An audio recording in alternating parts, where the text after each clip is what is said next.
आणि आता बातम्या पाहूयात सविस्तर। बातमी मुंबईकरांसाठी आहे, अतिशय महत्त्वाची आहे, कारण मुंबईकरांचा रेल्वे प्रवास आता अधिक सुरक्षित होणार आहे।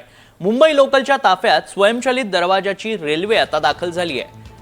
रेल्वे अपघात टाळण्याकरता रेल्वेने हे मोठं पाऊल उचललेलं आहे। त्यामुळे मुंबई लोकलमध्ये प्रचंड गर्दी असते आणि या दृष्टीने हे सरकारने मोठा निर्णय घेतलेला आहे। आता रेल्वेच्या डब्यांना दरवाजे असणार आहेत, त्यामुळे रेल्वे प्रवाशांचा प्रवास हा सरकारकडून सुरक्षित करण्याचा प्रयत्न सुरू आहे। अगदी, आणि मुंब्रा अपघात झाला आणि त्यात एका मेल एक्सप्रेसची जेव्हा प्रवाशांना धडक बसली, खचाखच भरलेल्या रेल्वेला लोकलला जेव्हा ही धडक बसली, त्यात अनेक प्रवाशांचा जीव गेल्याचं पाहायला मिळालं, त्यांचा मृत्यू झाला आणि त्यानंतर रेल्वेनं हालचाली केल्या आणि पावलं उचलली जलद गतीनं आणि आता ही लोकल मुंबईकरांच्या सेवेत दाखल झाल्याचं पाहायला मिळते। ज्याला स्वयंचलित दरवाजे आहेत, याचा अर्थ दरवाजे बंद होणार आहेत जेव्हा रेल्वे सुरू होईल आणि ही नॉन एसी लोकल असणार आहे। याआधी मुंबईमध्ये ज्या लोकल आलेल्या पाहायला मिळतात स्वयंचलित दरवाजाच्या, त्याला एसी असल्याचं पाहायला मिळालं होतं, त्याचं तिकीटही जास्त होतं, त्यामुळे प्रवाशांची पसंती त्याला नव्हती। मात्र आता ही नॉन एसी लोकल असणार आहे, ज्याला हे स्वयंचलित दरवाजे बसवण्यात आलेले पाहायला मिळतात। आता त्याला प्रतिसाद कसा मिळतो हे पाहणं महत्त्वाचं असणार आहे आणि गर्दीच्या वेळी ही ट्रेन कशा पद्धतीत सुरू राहते ते पाहणं महत्त्वाचं असणार आहे। आणि या संदर्भातला आढावा घेतलाय आमचे प्रतिनिधी देवेंद्र कोल्हटकर यांनी। पाहूयात।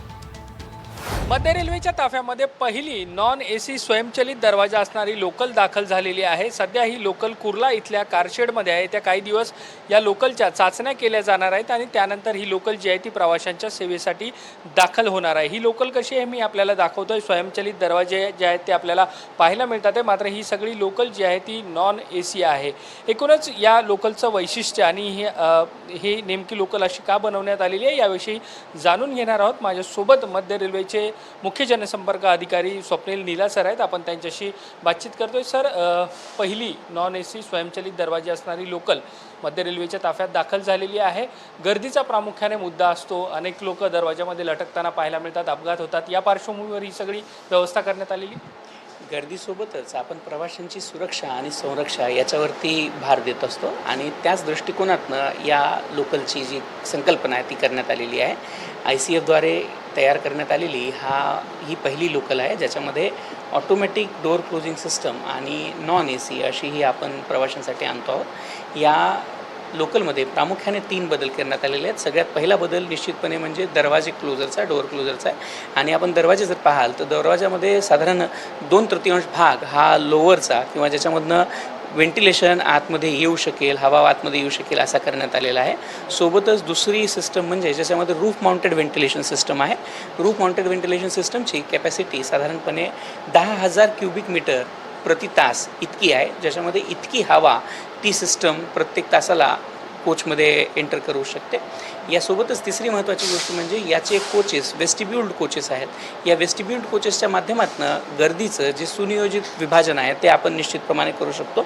त्यामुळे गर्दी एकाच कोचमध्ये न होता ही वेगवेगळ्या कोचमध्ये व्यवस्थितपणे विभागल्या जाईल आणि ज्यातून कुठल्याही प्रकारची अडचण प्रवाशांना येणार नाही। त्यासोबतच आपण प्रवाशांसाठी सोयीच्या दृष्टिकोनातून याचे जे खिडक्या आहेत त्यांची लांबी देखील वाढवलेली आहे। नॉर्मल रेकमध्ये खिडक्यांची लांबी साधारणपणे 900 सेंटीमीटर इतकी असते, तर आपण याच्यामध्ये साधारण 1900 सेंटीमीटरच्या खिडक्या आपण लावलेल्या आहेत। यासोबतच आपण याच्यामध्ये नॉर्मल कोचमध्ये असणारी अलार्म चेन पुलिंगची सिस्टम बदलून त्याच्या जागी आपण अलार्म चेनच्यासाठी बटन देण्यात आलेलं आहे, ज्याच्यामुळे चुकून कुणाकडनं अलार्म चेन पुलिंग होणार नाही याची आपण काळजी घेतो आहोत। सोबतच ऑटोमॅटिकली दरवाजे जे क्लोज होतात त्यावेळेसचे जे डोअर इंडिकेशन आहे किंवा डोअर ओपनिंग इंडिकेशन आहे ते देखील याच्यामध्ये नाविन्याने प्रोव्हाइड करण्यात आलेलं आहे। या कोचेसच्या माध्यमातून सोबतच आपण जसं 2 कोचच्या दरम्यान किंवा 2 कंपार्टमेंटच्या दरम्यान जे एंट्री आणि एक्झिटचे दरवाजे आहेत ते देखील प्रोव्हाइड करण्यात आलेले आहेत आणि या दरवाजांच्या माध्यमातून आपण प्रवाशांना अडचणीच्या वेळेस मदत करू शकतो। याच्यामध्ये 2 जे आहेत ते लगेज कंपार्टमेंट आहेत, 4 फर्स्ट क्लास कंपार्टमेंट आहेत, 2 लेडीज फर्स्ट क्लास कंपार्टमेंट आहेत आणि सोबतच 2 दिव्यांगासाठीचे देखील कंपार्टमेंट राखीव आहेत। त्यामधून आपण सर्व प्रवाशांना त्यांच्या गरजा पूर्ण करण्याचा प्रयत्न सातत्यानं करतो आहोत। आसन व्यवस्था देखील नेहमीच्या तुलनेत वेगळी पाहायला मिळते। याच्यामधली जी आसन व्यवस्था आहे ती प्रामुख्याने एसी लोकलच्या धर्तीवरती बनवण्यात आलेली आहे। या लोकलचे जे प्रामुख्यानं जे सांगाडा ज्याला आपण म्हणू शकतो तो सांगाडा हा एसी लोकलचा वापरण्यात आलेला आहे। त्याच्यामुळे आसन व्यवस्था देखील कम्पॅरेटिव्हली जास्त सोयीस्कर आणि प्रवाशांसाठी जास्त सुखकारक आहे. सोबतच या आसन व्यवस्थेमधलं जे लेग स्पेस आहे, ज्याच्यामध्ये पाय किंवा प्रवाशांना उभी राहण्यासाठी जी जागा आहे ती देखील निश्चितप्रमाणे वाढण्यात आलेली आहे. व्हिडिओ जर्नलिस्ट कल्पेश सावर्डेकरसह मी देवेंद्र कोलटकर, NDTV मराठी, मुंबई.